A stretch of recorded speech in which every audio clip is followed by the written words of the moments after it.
and I just loved them from day one. Yeah, I Yes. remember. I remember actually that we brought the first resolution. That was like What? yeah, that was for us such a big step forward because we maybe you're familiar with IGS. That's an Yeah. impact guidance system. That's a technology where basically all the technologies come together and need to work together, which is a philosophy we have been using and running for a long time.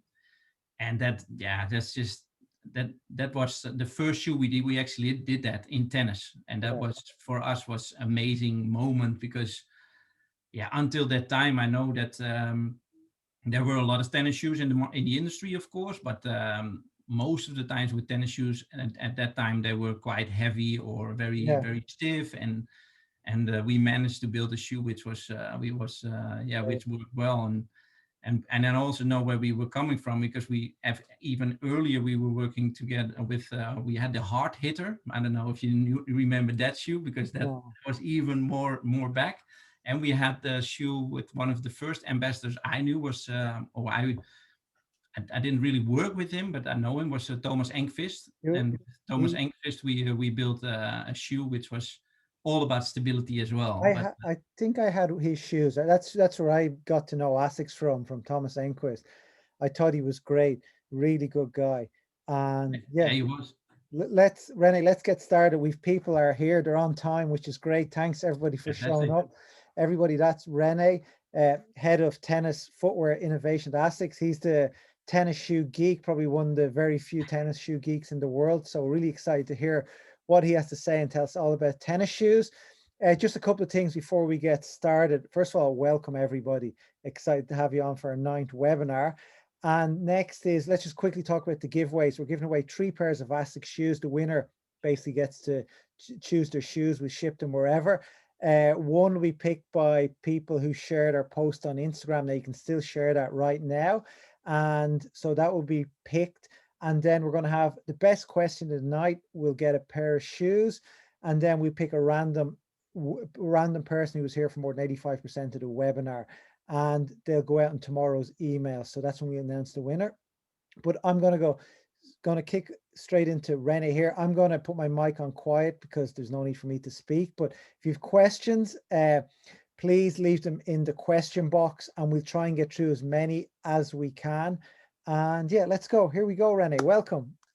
Hey, thank you very much, Fabio. And yeah, I'm very happy to be here, and very happy to hear that there are quite some people who wanted to listen to this, to the information we have here. Actually, I have been with Asics already for 20 years almost, and always been in footwear. And you're right, Fabio, I'm quite a footwear geek because I love to basically look at every shoe, and my wife always tells me that I know people by their shoes and not actually how they look, and which is always quite interesting. It's the first thing I see when I walk into a room most of the times.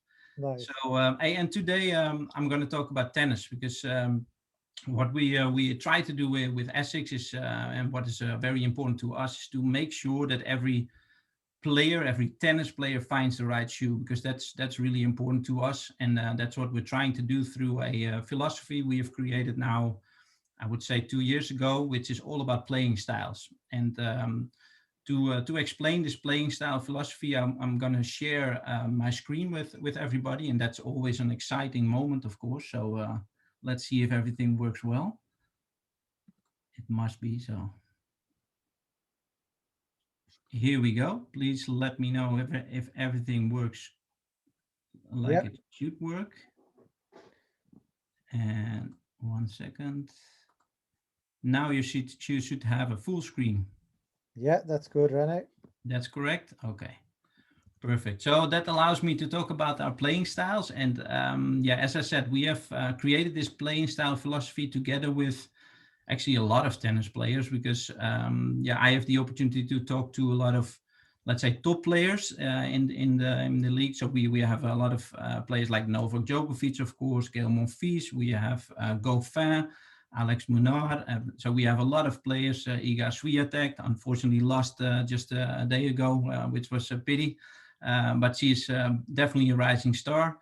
So we have talked to them a lot about playing styles, because we know, of course, in tennis there are a lot of playing styles, right? It's not that you have just one playing style.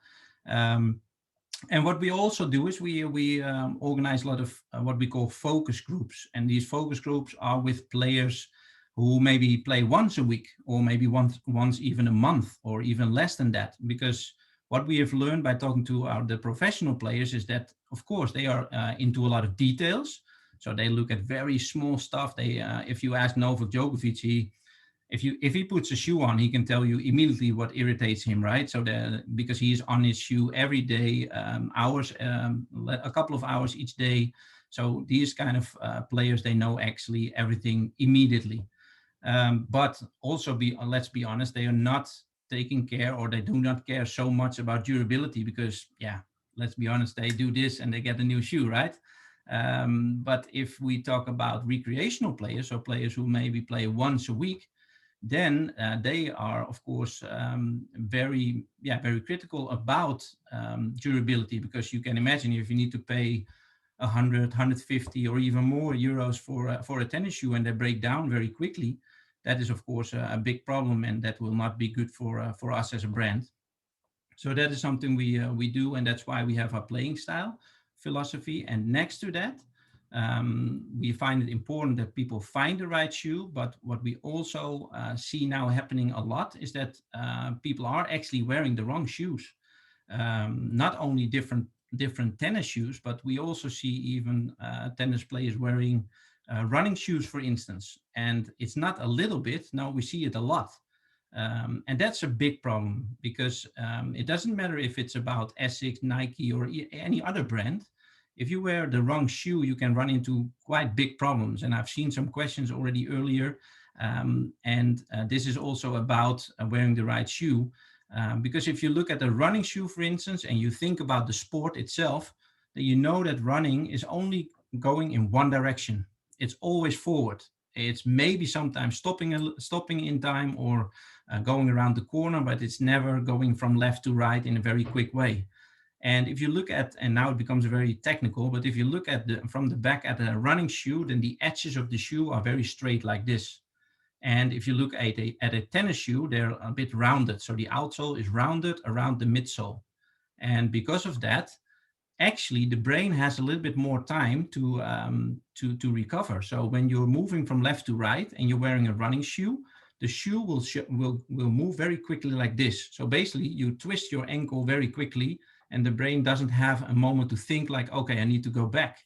And with a rounded shoe, so with a rounded outsole like a tennis shoe, the brain has actually a little bit more time, and you have more grip to move back, and then you will not have that problem happening that fast.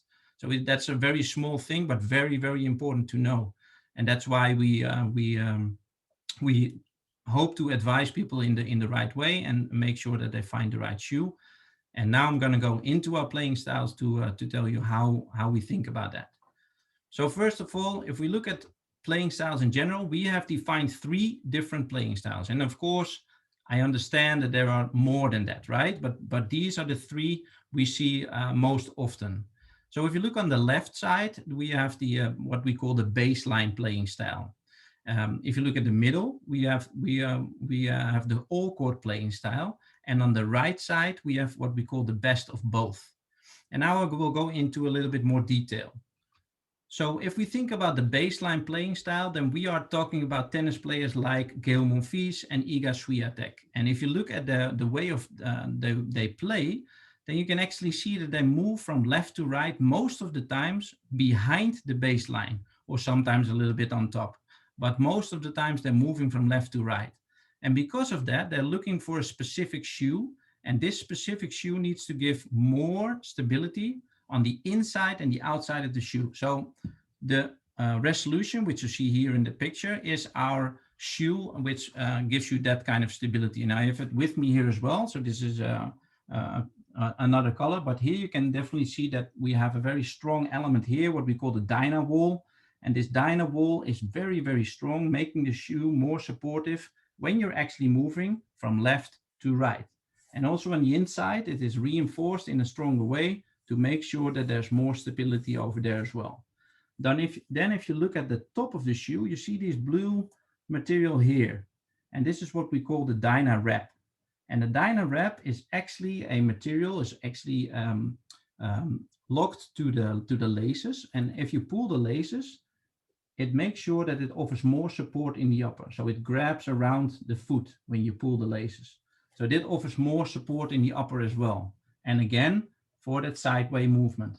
And then the third part, which is actually very important and also good to remember, is the outsole. Because if you look at the outsole, you can see that it runs from the forefoot until the rear foot.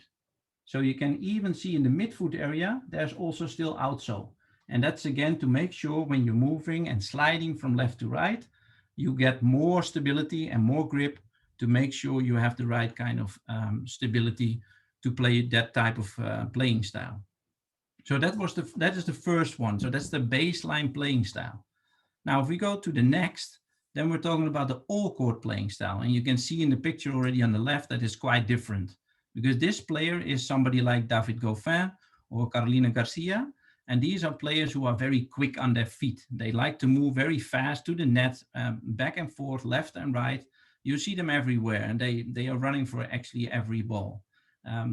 These players are looking for a shoe that helps them to be fast as well. So for them, it's important to have a shoe which is actually lightweight and more flexible to move in multiple directions.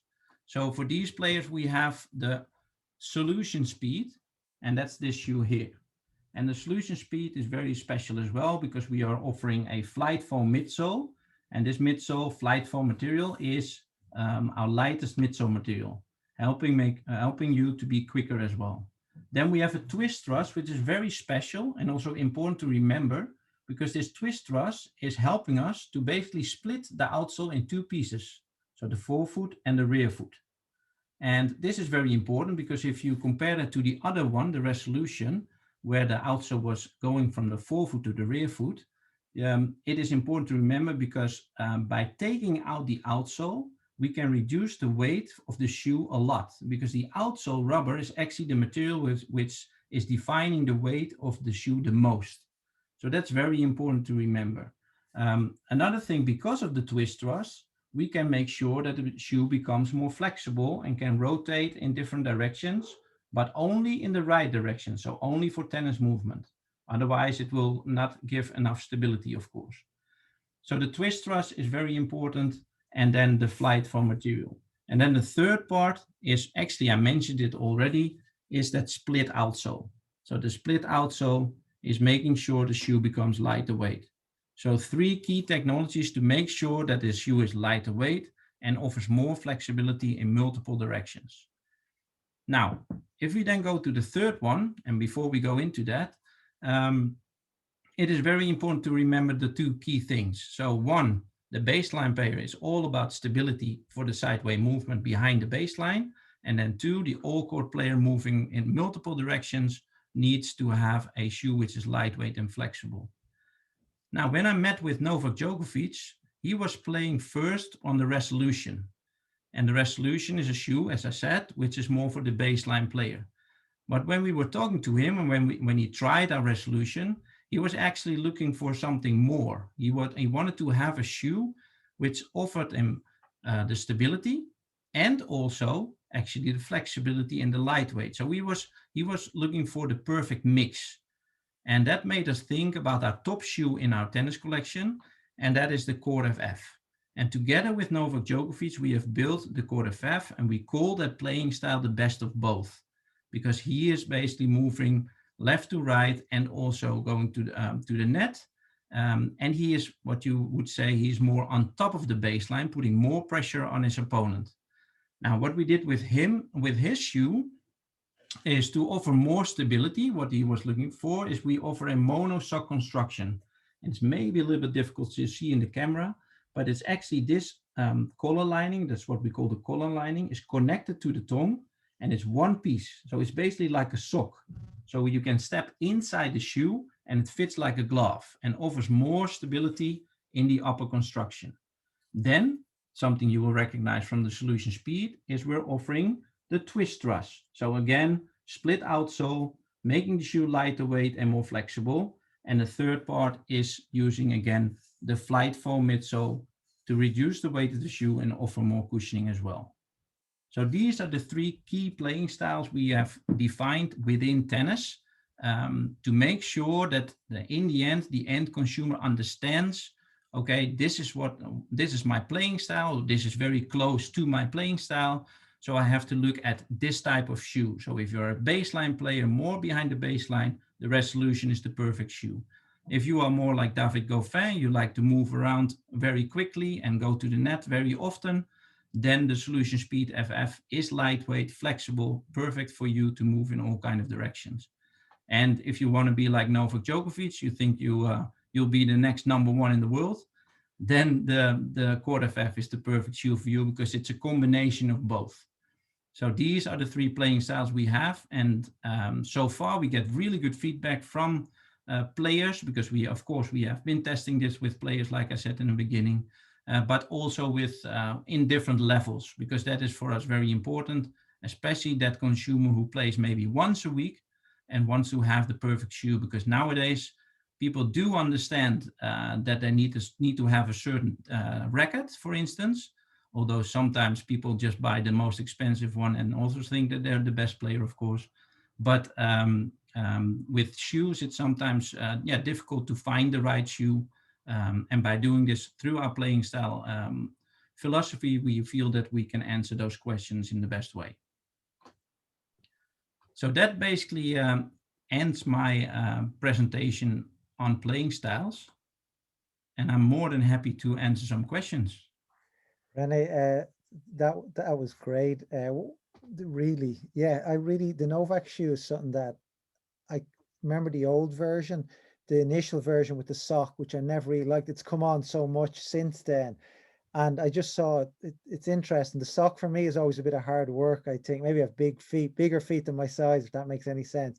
But I must give it a go at some stage. But no, great information there. And I look to get stuck into. We've a lot of questions here, so let's get straight into it. I don't even know where to start here.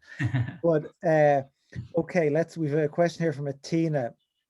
What shoes do you suggest for our young students, 7 to 14-year-olds, in order not to have problems with their legs later? So just also, are all those shoes available for kids? Not at the moment yet. We have the Resolution for kids, and we have the Game kids, and the Game is in the playing style of the All-Chord player. So also a lighter weight model, offering more flexibility. And our top shoe in kids is now the Resolution. And the Resolution is, as you know, more for the baseline type of player. So we do have the 2 playing styles. We do not have the best of both worlds yet. So we're looking at that. And of course, that's a matter of evolution, right? So to really find out, okay, what works for kids as well. And we are now working with those 2 playing styles. And we hope to increase our collection also in the future, as soon as there is more request, of course, in that as well. So if we're talking about 7 to 14-year-olds, I think at that moment kids are still defining their playing style, right? So they're really learning how to play. They're really trying to find out through their coaches as well. Okay, what are your best skills, and so where are you good at, and where you're less good at? Where should you focus on, where not?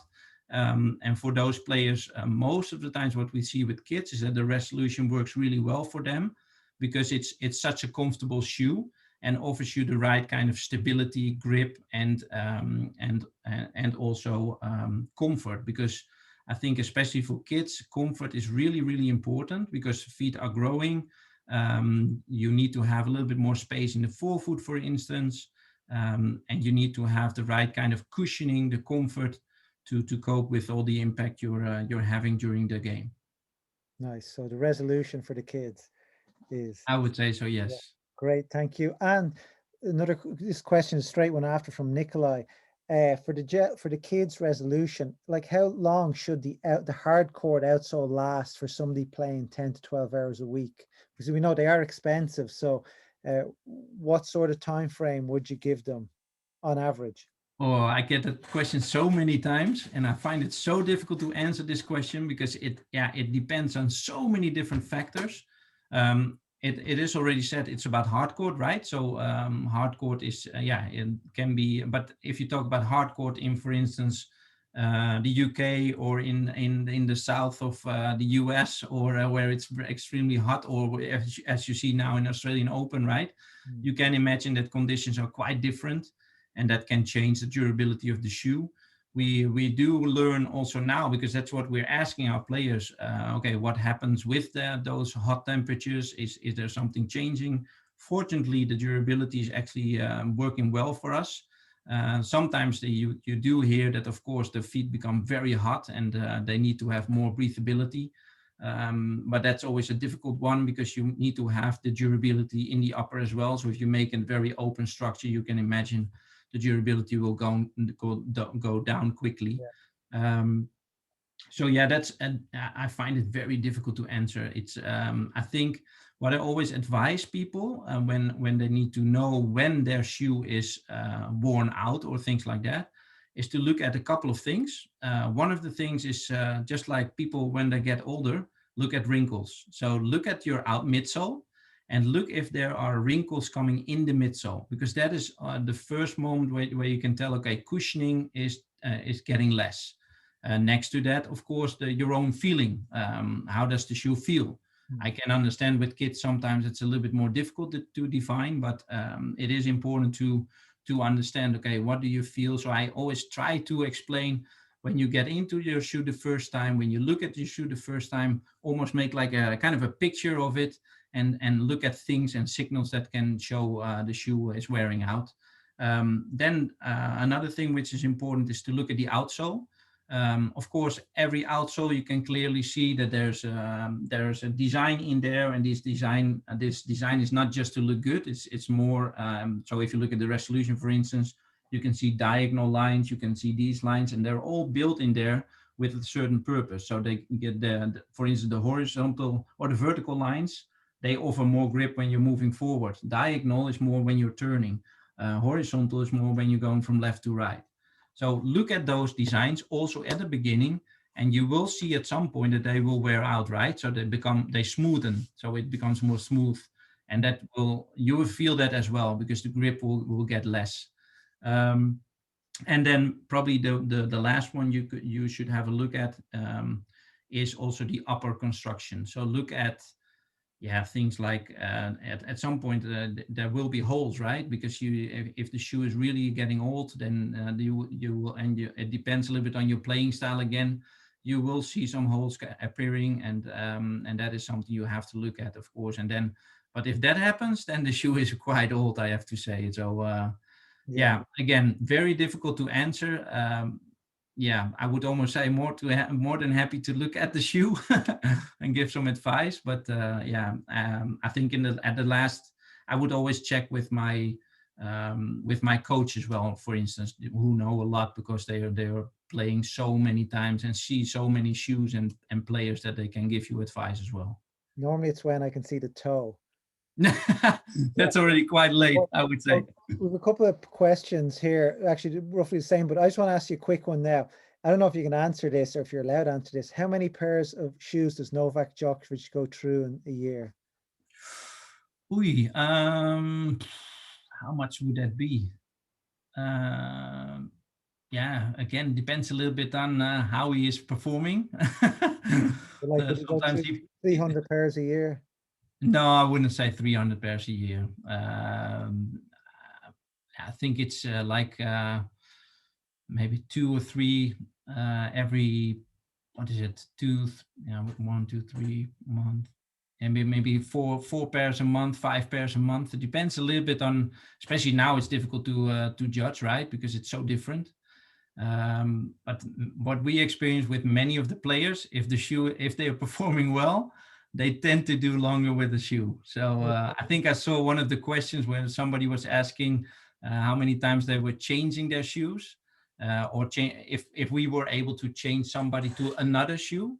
But that's very difficult, because we know from experience that tennis players don't want to change their shoes, especially not to another model, right? So they want to stay with their own shoe. But we also know that we have basically 1 month through the year where we can make them change. And that's, let's say, it's almost 2 months, November, December. that's the moment where we have to make sure that the new shoe is ready, and when they can practice, and then they from January they start with that new shoe. So we have done that actually with Novak, with Gael Monfils, and also with Goffin, who were playing on a different shoe, but after we talked to them and we gave advice and we discussed and we changed the shoe, also in their direction, they changed as well. Nice, nice. Thank you. Okay, so we've Dagmar and Frederick have roughly asked the same question here, but the Asics sponsored pros, how much are they involved? I know you've touched on it. Like, is only certain players involved in helping develop the shoe, or do you get feedback from all the Asic tennis athletes? So these 3 top shoes we have built. So the resolution is built with Gael Monfils, most of it. But also now, the last couple of months, we have been in quite some contact with Iga Swiatek, for instance, to get her feedback as well. And then of course, the Core FF is built with Novak Djokovic.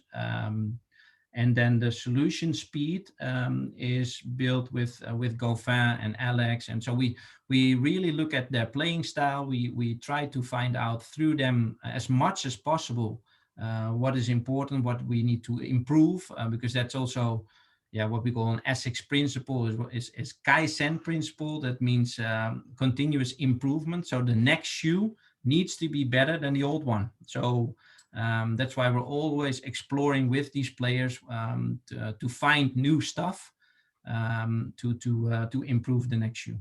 Nice. Okay, thank you. Good question here by Alex, actually. Alex Grant, an issue with many tennis racket manufacturers, quality control. Is it the same with the shoe industry? And if so, how does Asics ensure consistency to their customers? I would almost say that quality control makes my job sometimes very, very difficult at Asics, because we have a very high standard. In the factory, we know that in some factories there is the factory quality control, and we have actually Asics people after the quality control from the factory who are in that factory as well to check again. And we have very high standards. So especially with the, I would say, the more competitive models. So let's say the lower price points, we sometimes we many times offer very high quality for that type of price point compared to what we see in the market. So that is something which is very high standards, and we maintain that standard throughout Asics. In a very good way, actually. Great, thank you. Question from Georgina, is Asics planning to introduce the Cord FF2 for juniors? So that is something we are definitely looking at. It is a challenging one, because if we are honest, price point is of course important for kids, which makes sense, because if you're a parent and your kid needs to have a new tennis shoe or a football shoe or running shoe or a normal shoe, and the shoe will cost you like the current one, 180 euros, then that would be a big problem, right? So we need to find a way to build that Core FF, and of course it will be a little bit cheaper because you're using less materials, it is a smaller size, and so on and so on. But we also need to define how to make sure that the technology is still working in the same way, because our shoes are most of the times quite complex if it comes to the technology we're offering. And as I said in the beginning of our conversation, we are working through this, still this IGS philosophy as well. So all the elements need to work together in the best way. And sometimes that is challenging with a smaller foot, actually. So it is something we're looking into for the future. And hopefully we can have that same execution coming soon in the kid shoe as well. Great, thank you. Question from Michael Figgins, a bit different here. Do you offer individual foot molding for players? Yes, but I have to say, since we have been working with Novak and also now with Gael and with Goffin, since a few years now, we are able to, I wouldn't say 100%, but for let's say 90 or 95%, the shoe you buy is exactly the same as they are wearing. So for Novak, for instance, I know that there's only at the inside of the shoe, there is an extra reinforcement material to offer a little bit more support on the medial side of his foot, because that is something that he liked to have. And he felt that he needed a little bit more. But all the other parts of the shoe are exactly the same as the shoe you buy in store. So that's quite an amazing thing, because many times shoes are completely molded and changed into the direction of the foot of the player. But we have managed to build it in a way that it also is very commercial for other players. And that's a cool story, right? If you can wear the same shoe. Yeah, because many times Federer, we don't wear his shoes. You know, it's never anything No. like the one you buy. And yeah, okay, thank you, Richard Checkley. We haven't really talked about different surfaces, but he goes, if you change surface from hard to clay, should you change the sole? Very good question and very important question. And I should have mentioned it actually already through my playing styles, because that's of course key, because with your playing style, it also is very important to know which court you are or which surface you are playing on, right? And I don't know if I have the clay court outsole here with me, but because I would love to explain a little bit more. I don't have one. I thought I might have had none. But maybe I can explain it a little bit with this example here. So if you're playing on a clay court, it is very important that, of course, you still maintain grip. And that is very, very difficult, because with the clay court, the clay will go into the shoe. So if you look at a clay court outsole, then the outsole is much more open, or should be much more open. So if you look at this shoe, this is not a clay court outsole, but you can see that the lines are very open, and it offers basically that the clay can go through the outsole. So when you step on clay and you slide, the clay will go inside the shoe, so in the outsole. But as soon as you flex the shoe, it will go away. So it basically goes out of the outsole. I always give the example of rain tires. If you have a rain tire underneath your car, it is also more open than a normal tire, and it makes sure that the water is able to go away, and that you basically you cut through the water, right? And that is happening in a similar way with a clay outsole. It is much more open. Clay goes inside, and actually you can go through the outsole when you're sliding. And that makes sure that you have more grip with the clay outsole. And then if you go on hard court, for instance, you actually need to have more surface contact. So you actually need to have a less open outsole. So that looks a bit more like this. So the outsole has much more control with the court, and is designed in a way that you have more control in multiple directions, like I explained earlier with this outsole, the resolution. So with this shoe, it's really necessary to have more ground contact. Now, if you would play with a hard court outsole on a clay court, what happens is that the clay will go inside these thinner lines, and it will stay there. So you can imagine you get a very slippery outsole, and you will lose a lot of grip. And if you would do it the other way around, if you wear a clay outsole on hard court, then you have less grip because you have less ground contact, and the material is much more open, so the durability will go away quicker as well. So those are the key things to look at. Okay. So always look at the surface, because you have now many different surfaces in tennis, right? And it almost feels like every year there's another surface coming up. Yeah.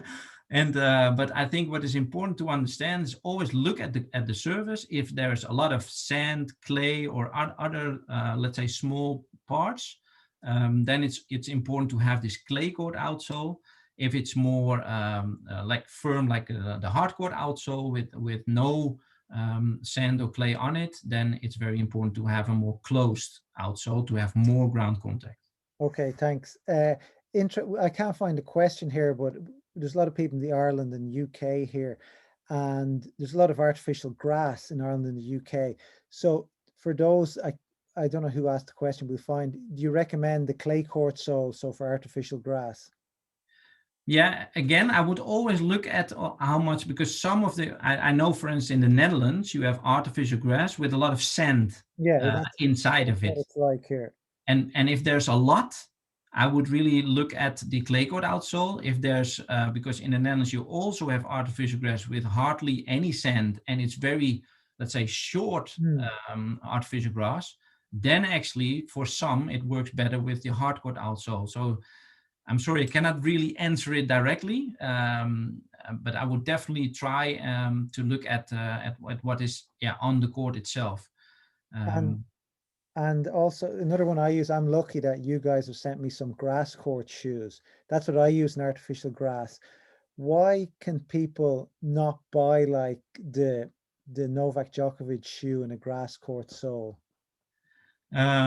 we only have our grass court outsoles with the very, and I think you're talking about the The very pimple. small pimples on it, Mm, right? yeah, We only have them for our professional players because they only wear them on, or they're basically can only be used on real grass, which is very short, like on Wimbledon or in Queens, or where you have this, and that, the time of that when you can use those courts is, in the professionally, it's already only 2 weeks or 3 weeks, the grass season, right? So it's very short.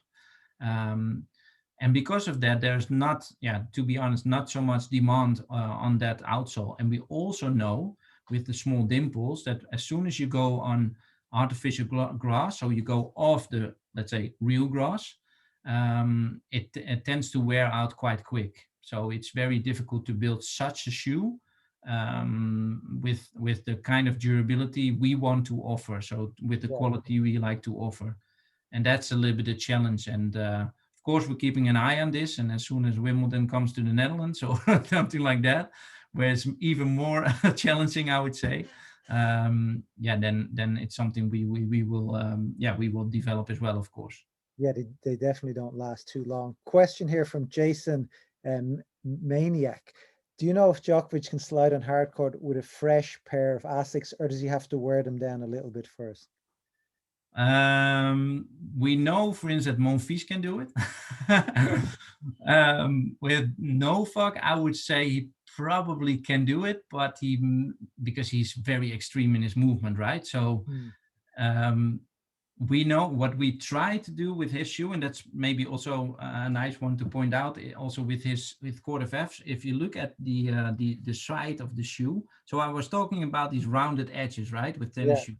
If you look at his shoe, it's very, very extreme. So we rounded it up in a very extreme way. So you can see it's rounded in the heel.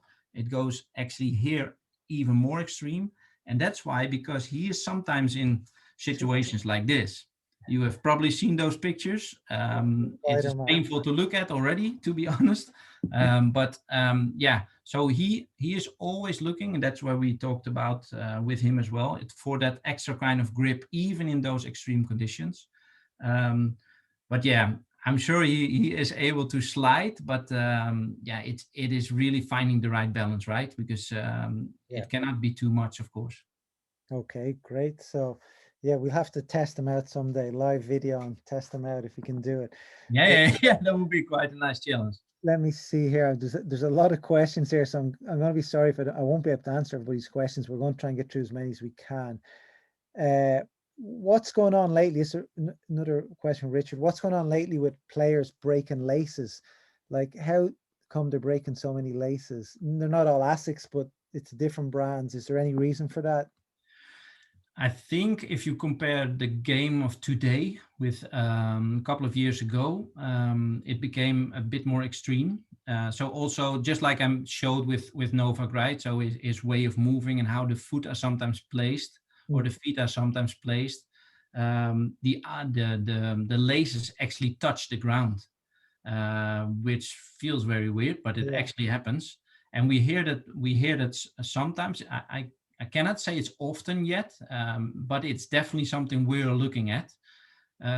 So also with the new Court of F, for instance, which we are now already looking at, we're looking to find a way to actually make sure that it doesn't happen. Because most of the times, It has to do with the fact that the lasers touch the ground, and then it wears out quicker, or it breaks quicker. Another important thing is that sometimes people are having, their shoes are very wet. Sometimes that happens. For instance, in the UK, it can be quite, how do you call it? Damp. Yeah, exactly. And because of that, the lasers become a little bit more wet as well. And then if you put them away in the wrong, so you put them in your bag, you leave them in there, and they dry up in the wrong way, then that can wear out the lasers also quicker. So yeah, it's sometimes it's a little bit of maintenance. Sometimes it is the game becoming a little bit more extreme. Um, but it's definitely something we look at, and these are the exact details we love to look at with Asics as well. So how can we fix that, right? Because it Yeah. is something which happening, and then we check it with professional players, different level of players, recreational players, and so it's interesting to get that question because that immediately said it. Well, I'm already writing it down like, okay, it's again somebody mentioning it, so I need to. I think the two that stick out for me are Tsitsipas and Team. Obviously, Tsitsipas an issue, and even Team as well. But there's more. It happens more. But let's keep going here. Question from Wayne Fitzpatrick. I used a resolution 7 and now 8. I find the shoe sole and body last really well, apart from the heel on the inside. Would the FF be a better shoe for this? Now it becomes quite technical because I would love to hear a little bit more on where on the inside. Is it It's really like on the just on the heel heel, or? on the Or heel, on the heel. It's on the heel. It's on the heel. Yeah, I would almost say that maybe if you look at the edges of the outsole, then yeah, probably the Cord FF offers a bit more outsole on the heel here. So that could be the thing that would make the shoe even better for him. Depends a little bit again on his playing style, right? So, Mm, but definitely if you are a resolution player, so you're a baseline player, you move much from left to right, and it feels like he's quite extreme in his movement as well, then the Cord FF could be the right solution because it is offering, it is built for a little yeah. bit more extreme movement and has more durability in that area, if I would say. Okay, great. Thank you very much. Where are the questions? Okay. A few people have asked similar. What This is from Marcio Sugu. In terms of technology, what are ASIC's main advantage compared to other brands like Nike or Adidas? Uh, so what's your competitive advantage? Why should I buy ASICs and not Adidas or Nike? I think it always, what we hope is that people just find the right shoe, right? So it's there will definitely be people better off with another brand or something like that. Our goal is of course to build the perfect collection so everybody buys our Asics shoes. And what we're trying to do through this playing style philosophy is to make sure that people understand, okay, why you choose a certain shoe, and then find the right shoe, right? So that if you're this baseline player, pick the resolution. If you want to have more flexibility, pick the solution speed. And if you are that person who, are a bit more extreme and you want to have the best of both, go with the Cord FF. And of course, next to those three key styles, we also have some other models at different price points, right? So maybe the resolution, maybe you're that baseline player, you want to have, so you need to have more stability, but the resolution is maybe a little bit too extreme for you in stability. Then we have, for instance, a Challenger, which is kind of his little brother, who offers a little bit less stability, but still offers that same kind of feel. So in that way, we also make sure that we answer those players. So I think in the end, it's all about making sure that that you find the right shoe. So if you go to that store, and hopefully that's of course Asics, and you are looking for that baseline playing shoe, then I hope that the salesperson is taking out a couple of shoes, even also other brands, and then make sure that you get the right shoe, because that's our main goal, I would say. And of course, I would always say that our shoe is better, but in the end, it's the consumer who needs to choose. And our goal is to make sure that he chooses Asics. Sometimes it's who your favorite player is. That's your first. It's like, oh, they were them. So that's Of where it course, starts. And then Yeah, Of course, that's a big influence, and but we still hope through this, yeah, through the playing style explanation that people just know, okay, maybe I like to be like Novak Djokovic, but yeah, actually the solution speed works better for me because I'm that guy who likes to run a lot and I'm quick, and that's how I can beat my opponent. And then you're maybe wearing the wrong shoe. That would be really a pity, right? So. yeah. Yeah, no, thank you. A question from Jeffrey Daniels here. Do you have to compromise on the lightweight shoe versus a longer versus long lasting durability? So let's say the solution speed is a lightweight shoe. How is that on durability versus the resolution? That's a very good question because that's exactly our probably our biggest challenge to make sure that even though a shoe becomes lighter weight or more flexible, that it still offers the right kind of stability. So first of all, I think it's difficult to compare the both because again, it has to do with your playing style. So if you are a baseline player and you're wearing a solution speed, then probably the solution speed wears out quicker than the Okay. resolution, and also the other way around. So that makes it's like apples and pears, right? So um, I would say if you have the right shoe with fits to your playing style, then probably so let's talk about the all-court player. You need to have more flexibility, more lightweight, or you're looking for a lighter weight shoe. Then the solution speed is the shoe for you, or his little brother, like the court speed, which we're having as well. But then the durability and the flexibility or the lightweight, for sure, that's always a challenge because if we can make the shoe a lot lighter, no problem at all. No problem at all. But if we would do that with the solution speed and we will, I don't know, decrease the weight with another 50 grams or something, then you're right. The durability will go down quickly because you just need to have the kind of durability at the inside of the shoe when you're sliding or when you're having, you're serving or things Mm. like that. So in those areas where you need it the most, we have to have that material. So we have sometimes also experienced with what we call more nylon-based uppers because we want to look at, okay, how can we make the shoe lighter weight? And the nylon base is something. Yeah, But then again, yeah, huge problem because it wears out quickly. Or, like I said in the beginning, just wear a running shoe and go play on clay court. I can tell you, within an hour, it's gone. your ankle's gone. Your ankle, but also the durability. The shoe doesn't last. It is impossible.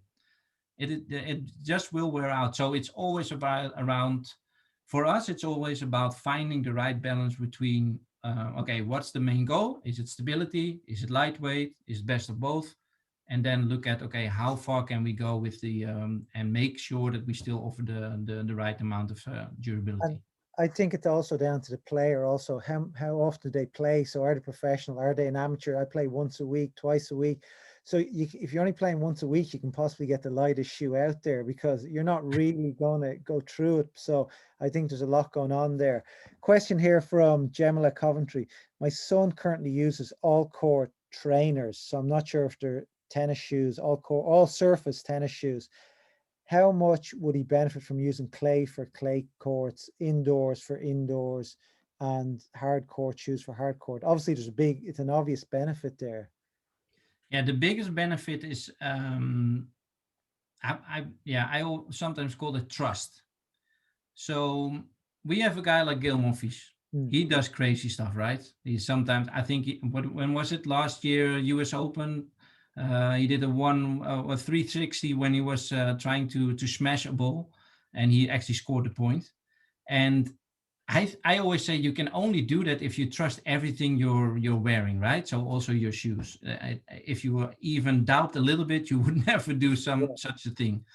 And I think that's the same with any kind of tennis player. So make sure you have the right shoe, and then also make sure that you can trust your shoe, because if there's any doubt, it will affect your game, right? So if you wear the wrong outsole on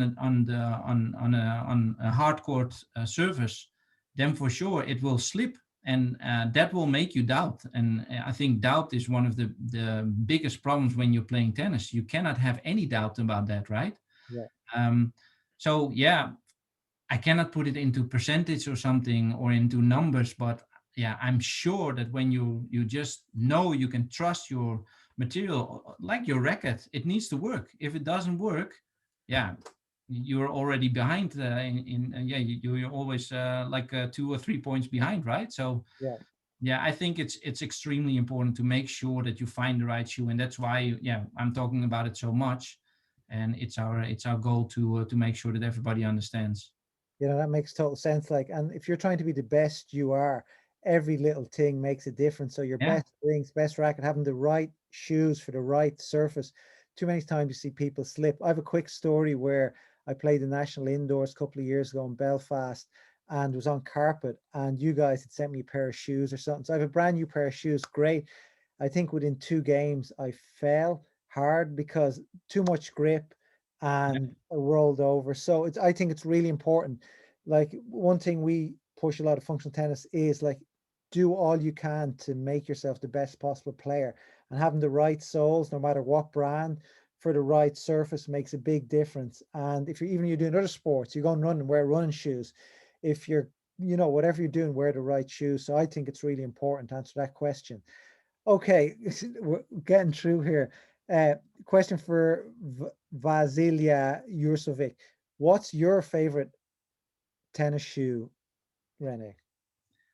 At the moment, I would say that's the Court of F, and that is because yeah because I'm a geek. I like to dive into those smallest details. So I had the chance to talk with Novak Djokovic, for instance, but it's not only with him, also with other players. But the benefit with somebody who is who is playing tennis for such a long time at such a high level is that these guys they know and feel everything, right? So you're not talking about color, you're not talking about yeah, the general things. It's really about minor details, and that's what we are in Asics. We are about details. I have had meetings talking about, for instance, a design line like this for a couple of hours, to be honest. With So Novak or with no, just, no, no, with my Japanese colleagues in a okay. headquarters, so developers and designers, Yeah, because we have our Institute of Sport Science in Japan, where we have engineers who work every day on our innovations and test our materials day in day out, and so we get results from them. They test and so on and so on. But with the Court of F, we have managed to make sure that the number one player in the world changed his shoe because he was playing the resolution, and he chose the resolution himself, right? So he knew exactly what he wanted. But after a while, while we were, and not only myself, of course, but also our developers and designers from Japan, after we have been talking to him when he was wearing the resolution, and he was talking about, yeah, I want to have a little bit more wider feel here in the rear foot to have a little bit more stability here, or I want to have a bit more grip here at the inside of the shoe. Yeah, we started working on that, and actually at some point he was even talking about he wanted to have the feeling that he had basically the balance of the shoe was not in the middle but a little bit on the inside, because he felt that when it was on the inside that he would have more power to push off.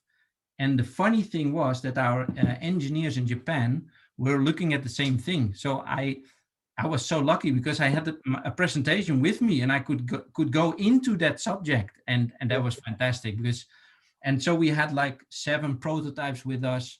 He tried them on at that spot, and he was immediately saying things like, "Yeah, I can feel it," and that's of course, yeah, and that's what, yeah, those are things I like so much. And that's why for me the Court of F, it's our best shoe at the moment. Yeah. um, Being worn by the best player in the world, and yeah, that's of course Yeah. fantastic. Well, good. Okay, that's good. Question. This interesting question, Rick Limpert. Has the pandemic impacted Asics tennis at all? Have you had to pivot or change anything, introduce new models because of the pandemic? Anything changed?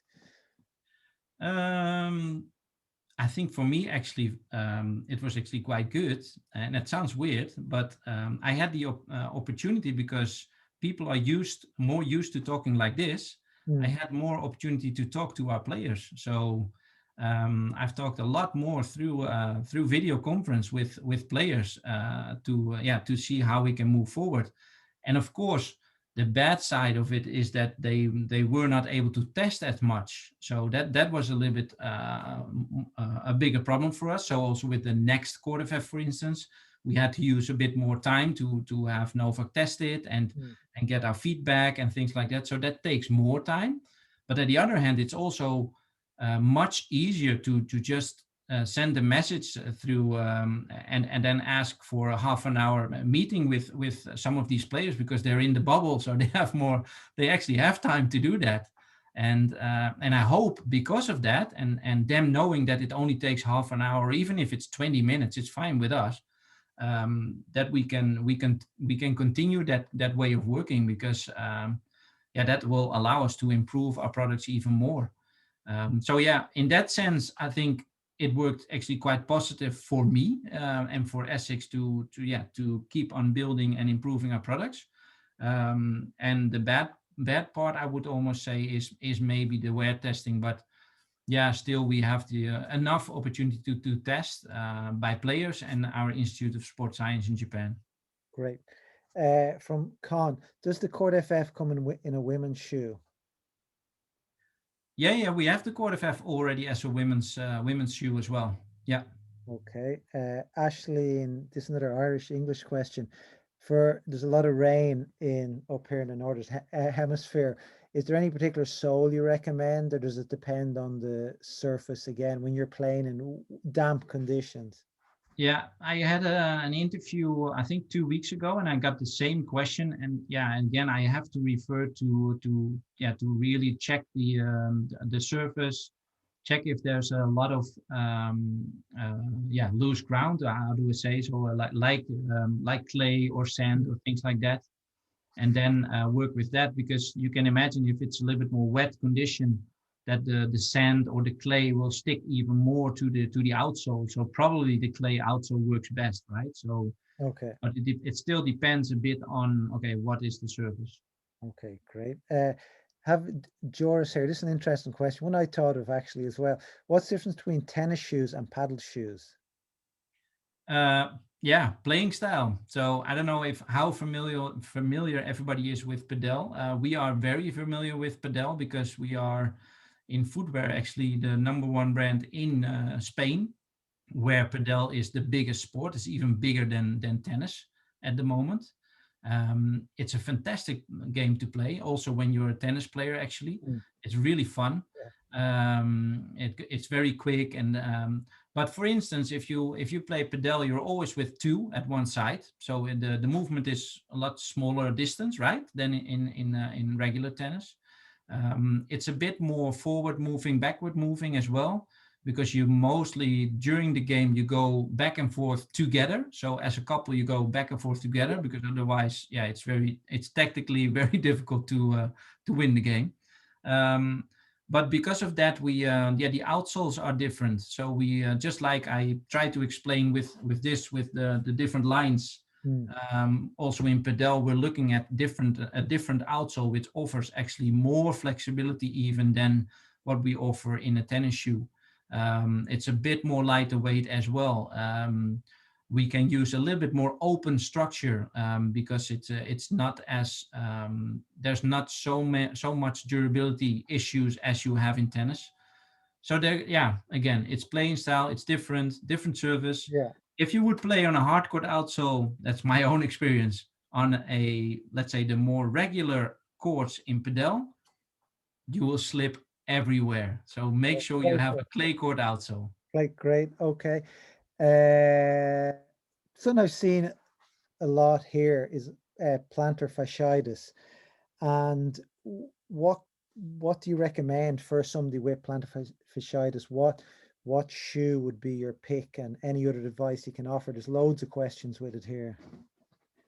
Yeah, so for plantar fasciitis, it's very important to understand also to make sure that there's enough relaxation also in the foot. What you sometimes see or what you many times see is that when people wear very flat shoes, think about the soccer shoe, for Mm. instance, a football shoe. It's very flat. There's the heel is just as high as the forefoot, and because of that, there's a lot of tension on the plantar fasciitis. So first of all, you need to make sure that the shoe has like what we call 10 millimeter heel gradient. So that means that the heel is 10 millimeter higher than the forefoot, which for us in tennis is a normal, regular thing. The same happens in most of the running shoes, for instance. Mm. And by doing that, you can make sure that the plantar fasciitis is a little bit more relaxed. Other than that, is make sure that the fitting is well. So especially underneath the arch. So make sure that that also fits really well for you. Um, yeah, and then again, it's making sure you pick the right shoe, right? So But which one would be best if, which one would you recommend best for somebody with plantar fasciitis? For me, it sounds like the resolution is the shoe, but I don't, that's just from looking at it. I would say or the resolution or the Chord FF. I think the resolution offers is a little bit more. It's more stable, of course. It's also the shoe we recommend for a lot of our coaches, because we know from experience that our coaches have been wearing that a lot, and they have been testing also the other shoes, and because that they are standing still a lot more than the players they coach, is that they need to have a bit more of that support. Um, what happens many times when you get tired is that the arch starts to drop down. So, and that is causing sometimes also the plantar fasciitis problem. And with that resolution where you have a bit more that inside support, right? That could do the job, but please make sure that you always, look at your playing style, make sure you, because for some it isn't enough, right? So sometimes you just need to have those orthopedics to make sure that you have enough support. And sometimes, and yeah, let's be honest, a tennis shoe is still built in a more generic way, and sometimes you need to have that personal approach of an orthotic to make sure that it goes away. Okay, okay. So look, we are not going to get through all these questions. Maybe you can stick around for a few more, Rene. Is that Yeah, okay? fine. A couple of things. One is, let's talk about shoe width. So your three models, your resolution, FF, solution, are they all the same width? Which shoe is the widest and which is the narrowest? I do know your FF seems to have got, solution suite's got a bit wider, which is nicer, I think, the latest one. But tell me, which is your widest and which is your narrowest? Um, I would say that the resolution is probably our widest, but it's very close to the Chord FF Yeah. because we're using the same kind of last. So it's very close. So it comes down to the materials we're using as well, right? So if you look at the resolution, we are using this DynaWrap technology, which is basically inside the shoe, an extra material inside the shoe, which is when you pull the laces, it offers more support. But it also means that there's a little bit less room in the inside of the shoe. And sometimes we have had people coming back to us like, hey, it fits. It doesn't fit as wide as it did in the past. Okay. Yeah. But then we explain for some of them, please make sure the first time you get those shoes to open them up completely. So the laces, make sure they're as open as possible, and then put the foot in, and then make sure you tie them, because it has to do with the fact that, of course, the shoe is laced up in the factory. And then you just need to have that a little bit more room. There is enough room. It's just because of the material inside, sometimes you will feel that a little bit more. The solution speed, like you said, the forefoot is a little bit wider because we did get some of the feedback on the previous solution speed that it was a bit narrow. Not as much that people had a problem when they were inside the shoe, basically standing still, but also when they were sliding or moving forward, especially to the net and then sliding, that they had a bit of a problem on the outside of the shoe with the small toes, Yeah. small toe, and that is why we changed it slightly, and the change is only in the upper. So we didn't change the last. So the midsole and so on is still the same, but we changed the upper execution a little bit more to make sure that that is better. So yeah, that's what we did. Great. So socks I've seen mentioned a lot here. Do the pros wear some special socks or just wearing standard? I honestly struggle. I have bought Asics socks, and I'm going to say it here. I don't think they're great. The standard Asics socks that you buy in Tennis Warehouse, I think they're just standard socks. And I know Adidas do some great, they're using performance socks. I never see Asics do it. Do the pros wear different socks, or they're just wearing the standard socks? And we have actually a lot of different socks. Also coming from running. In running, we also have a lot of different socks. I have a lot of years back, I've worked in running footwear as well. And I know that we had different executions in socks. So some of them offered more cushioning, some of them offered more support on the inside, and so on and so on. For sure, a sock is very important. Make sure you choose the right sock. Make sure that you put the sock on in the right way, because it can cause problems, right? Especially when you're now in Australian Open or something, when there's you have more sweat and if there's some kind of wrinkling inside of the shoe with the sock, it can cause blisters and so on and so on. So you need to find the right combination. So for sure, yeah, we have different socks, and it's again finding the right one. Yeah, they're just hard to find, I think. That's what I think now. But that's good feedback. So that, please let me know also from the audience if there's anything you can't find, or if there's any feedback on that. Share it with us, because I think I've said it to you as well, Fabio. We always want to find the things which are wrong as well, Yeah, because that helps us to improve our footwear and our products. nice. Question. I don't know who asked it here, but sorry, I saw a few of them. This other one. You may not be able to answer this, but it seems to be, is there certain qualifications juniors need to be sponsored by Asics? Oh no, that's unfortunately, I wish I could answer it, but no, I don't know that's the sports marketing who does that kind of selection. So I don't know the answer to that one. I'm sorry. That's okay. Any maintenance? Seen a few questions here for maintenance. Is there anything that people can do to help maintain their shoes to make them last longer? Yeah, for sure. What is very important is to make sure your outsole is as clean as possible, because that has to do with grip as well, right? Make sure when the shoes get wet that you dry them in a normal way. So don't put them underneath heating or things like that. But also don't put them in the shed in a plastic bag or things like that.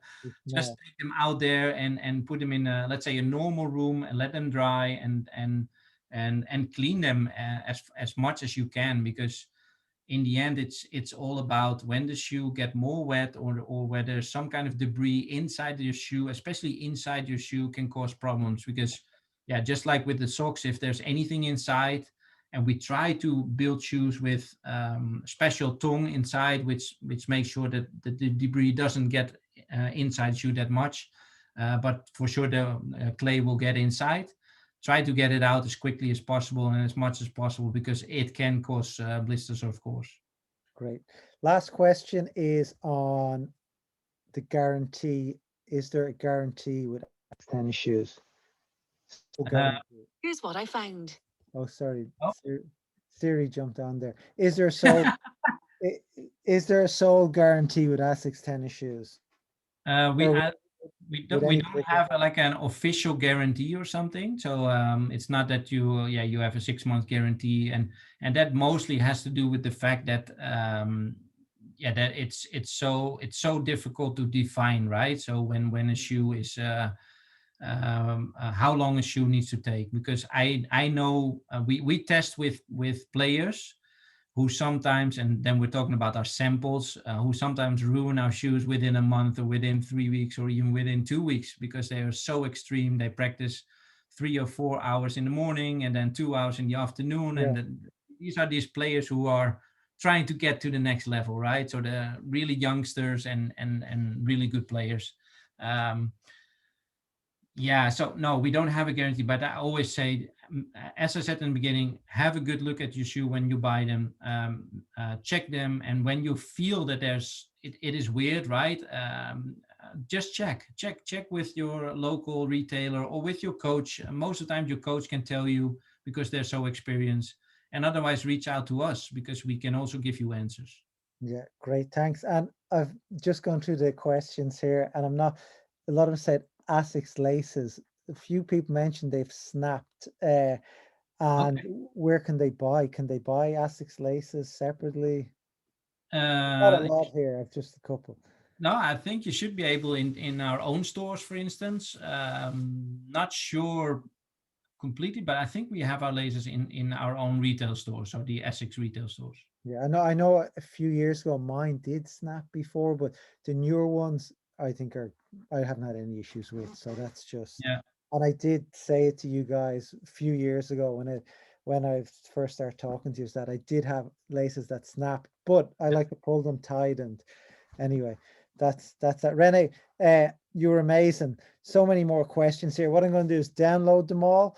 yeah, Lindsay did say you may answer a few, so we may get a separate video, but tomorrow I'm going to put the video up live. I'm going to we're going to pick the winner as well. I'm going to let Asics do that. They can just pick the best question, and then I'll do a random draw for the other two. And that's it. Yeah. I'm not sure, Rennie, if you've any more to add, but that was amazing. I really enjoyed it, learned a lot. Hope people did. And yeah, I'll leave it with you. Do you have anything to add to it? no, I think it was very nice. Very happy to have the direct connection actually with the people out there to get those questions going, and more than happy to answer most of the questions. I will really try to answer most of them, and yeah, we probably try to cluster them a little bit and get some answers out there, because yeah, I like it, and for sure let us know if there's anything which is wrong. Let us know because we want to improve, so it helps us for sure. Great. Okay. Well, thank you. Thanks, everybody. That was great. We'll be back. I have a baby due next week. So, well, my wife does. So, I don't know when the next webinar will be. Could be a month's time, but we will be back. And Rene, you've been super. And I can't wait to wear my Asics shoes on tennis court when we get out of lockdown. I don't know when that's going to be. So, thank you very much. Thank you very much. Bye bye. Bye. Bye bye. Bye. Thanks all.